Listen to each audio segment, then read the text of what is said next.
Hello, my friends. Let's start with Zelensky's statement following his talks with Trump. I had a positive, very meaningful, and candid conversation with US President Donald Trump. I thanked him for the productive start of joint work between the Ukrainian and American teams in Jeddah on March 11th. This meeting helped significantly advance efforts toward ending the war. We agreed that Ukraine and the US must continue working together to achieve a real end to the war and lasting peace.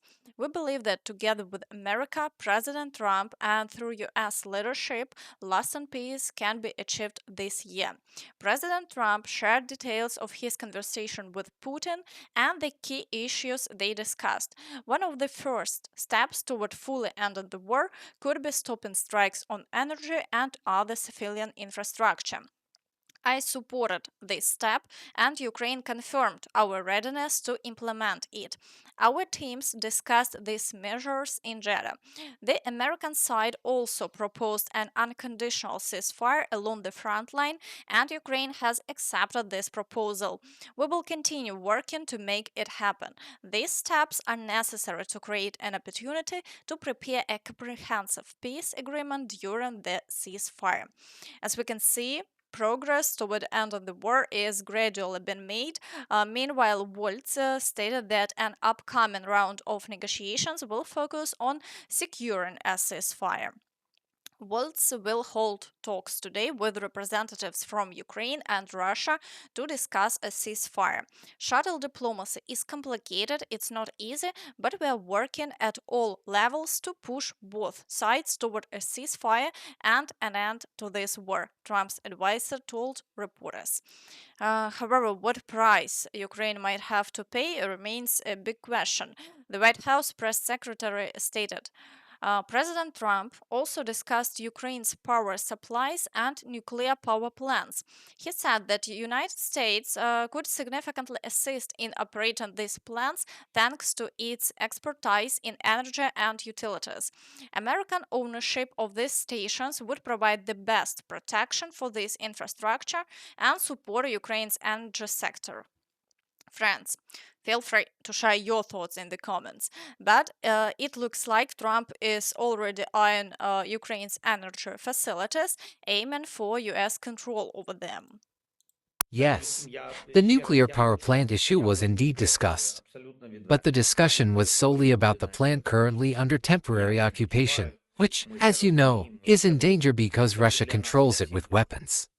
The plant is not operational, again, because Russia is lawfully occupying it. The question was whether we can restore this plant. I said that just having the plant itself isn't enough. It needs the proper infrastructure, water supply, and technical personnel. It will take many steps, about a year and a half to two, maybe 2.5 years before the plant starts generating revenue and, most importantly, electricity for the people. The president asked if the US could restore it, and I said yes, if there's an understanding that modernization and investment are possible. We are open to discussing this, but we talked exclusively about this particular plant. The White House press secretary also stated that Trump and Zelensky had reached multiple agreements. Agreements have been made. President Trump fully briefed President Zelensky on his conversation with Putin and the key issues discussed. They reviewed the situation in Kursk and agreed to closely share intelligence between their defense departments as battlefield developments unfold. President Zelensky requested additional air defense systems to protect Ukrainian civilians, specifically Patriot missile systems, and President Trump agreed to work with him to find available systems, particularly in Europe. But Russian forces continue to heavily shell Ukrainian territory. Around midnight, more than 30 explosions were reported in Kropivnitsky. The attacks are targeting residential areas of the city. It seems that Putin is no longer striking energy infrastructure, but is now hitting civilian homes instead. Yet, overall, nothing has really changed. I understand that until we reach an agreement, until there is an official document even for a partial ceasefire, everything will keep flying. I really hope that in the coming days, There will be a meeting in Saudi Arabia, and we will be able to negotiate. Meanwhile, the intensity on the front lines is only increasing in all directions. If this isn't the major offensive Zelensky warned about, it's hard to imagine what will happen when Russia launches an even stronger assault in one of the directions. The situation is extremely difficult everywhere. Let's start with what's happening at the border. Due to the Ukrainian forces' incursion into the Belgorod region, Russian forces have increased their shelling of Sumy region in the border zone. Their goal is to weaken Ukrainian troops and prevent them from gathering reserves for new attempts to break through into Russian territory. All roads are being targeted by FPV drones, missile strikes continue, and the overall situation remains tense. However, there are currently no reports of new Ukrainian offensive actions in the Belgorod region. In the Kursk direction, Ukrainian forces are still holding the defense, and so far, Russian troops haven't advanced further. Although they are launching around 20 assaults per day, there have been no changes along the front line.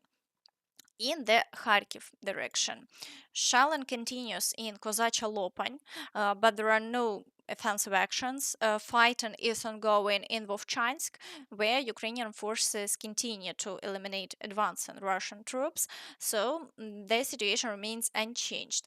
Now let's move straight to the Pokrovsk direction. Here, Russian forces continue the aggressive assaults near Novoalexandrivka, Udachne, Kotline, and are storming the villages of Promень, Yelizavetivka, and attempting breakthrough near Tarasivka. However, they haven't made any new gains along the front line.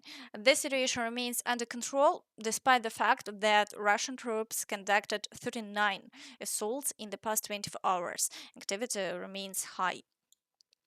In the Kurakhove direction, Russian forces are pushing toward Kotlarivka, storming Preobrazhenka, Oleksiivka, and Kostiantynopil.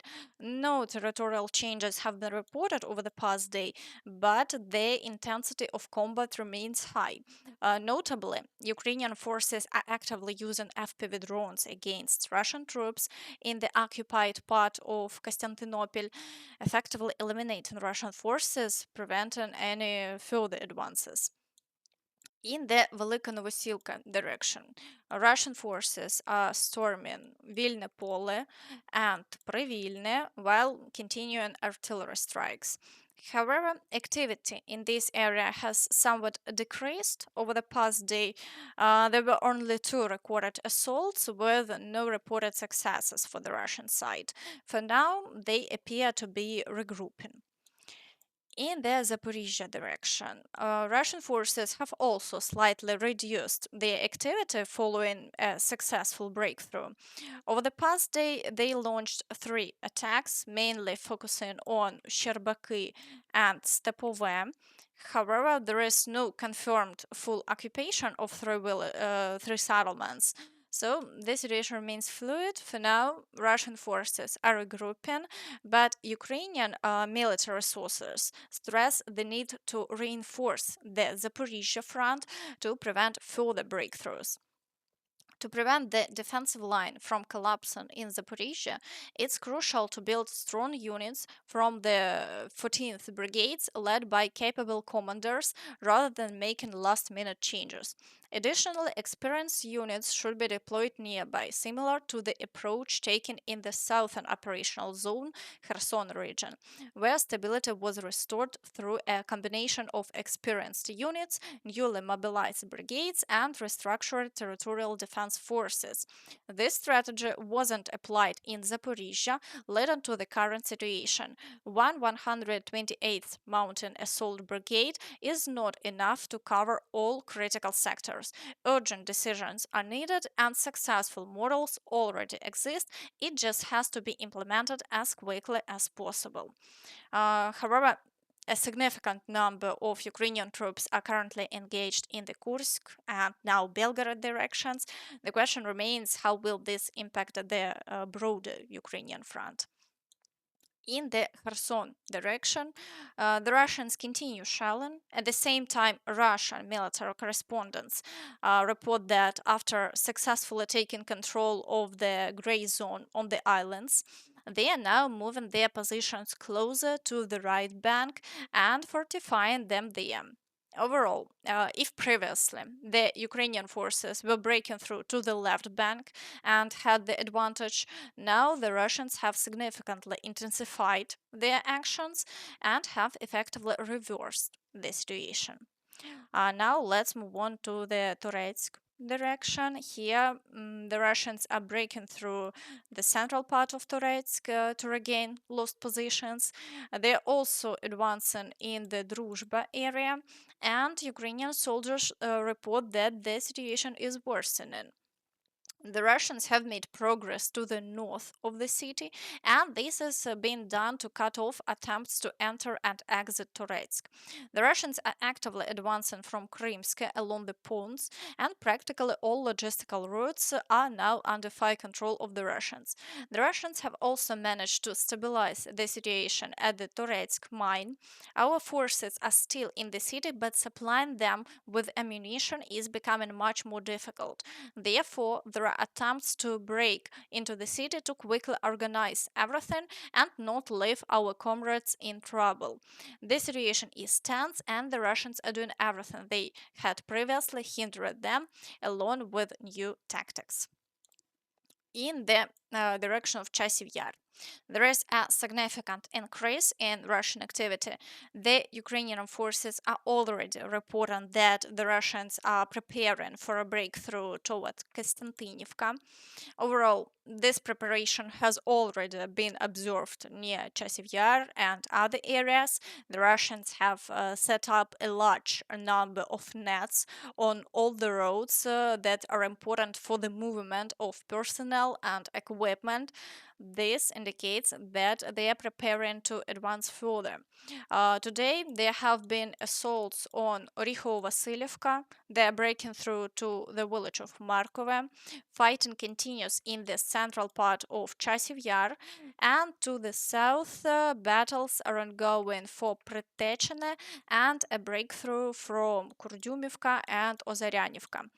The front line hasn't changed with the past 24 hours, but movement may begin here soon.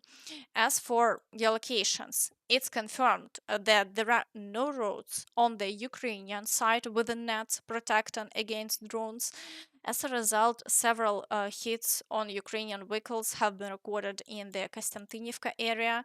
The Russians are also actively using FPV drones here to weaken the Ukrainian forces. In the Siversk direction, the Russians have reduced their activity for now and are only assaulting Verkhnyo-Kamensk. No changes have been observed within the past day, and the situation has stabilized for now. In the direction of Lyman, the Russians continue to assault Yampolivka, Zelena Dolina, and Lipove. As it appears, they still haven't managed to capture Yampolivka. The Ukrainian forces are actively destroying the advancing Russians and haven't allowed them to establish a foothold there for an extended period. Therefore, there have been no changes in the front line over the past 24 hours. In the direction of Borova, the Russians are assaulting Bohuslavka and breaking through from Raigorodka. But there have been no changes here either, and all attacks are being successfully repelled. To the south, the Russians are showing no significant activity, and the front line remains stable. In the Kupiansk direction, the Russians continue the attacks on Petropavlivka and Malashapkivka. At the same time, they struck Kupiansk with reports of at least 20 planted bombs. As it appears, the city continues to be leveled to the ground, and all of this is being done without specific targets. They're simply destroying the entire area. In the region of Dvorichna, there is still a lull and no new assaults have been recorded. The situation remains unchanged over the past 24 hours. And that's all from me.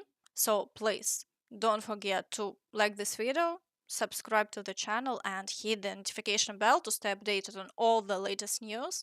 Thank you for watching and see you next time. Bye bye.